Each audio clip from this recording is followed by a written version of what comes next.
rike där jag bor finns ingen konung, men det flödar ut av mjölk och honung.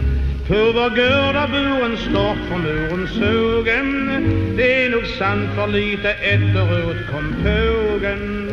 Det kom en liten påg från Skåne, så trinner hon som Skånes måne. En som lyser stor och grann och gul som smör. Inte syns det väl på dräkten, men det hörs på dialekten att jag är en liten påg ifrån Skanör. Alla vet jag heter Ola och jag skiner liksom sola, för jag är så god och glad. Och jag sjunger sista trallen där jag går på Pilevallen med min gåsa flock i rad.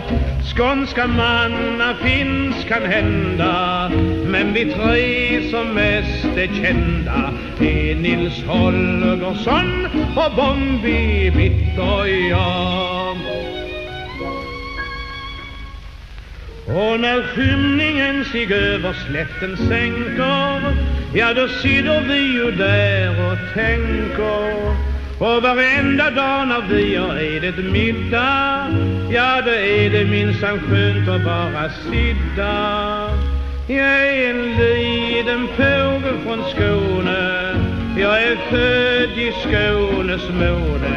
Och där går jag glad och kör min rullebör.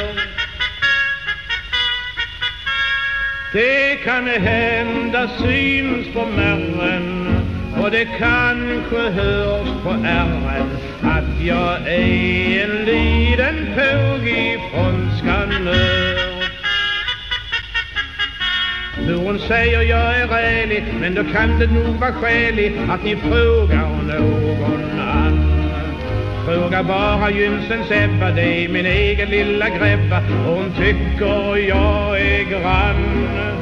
Skånska påga är det gott om, men säsongerna är det smått om. Som Nils Holgersson och Bombi Bitt och jag.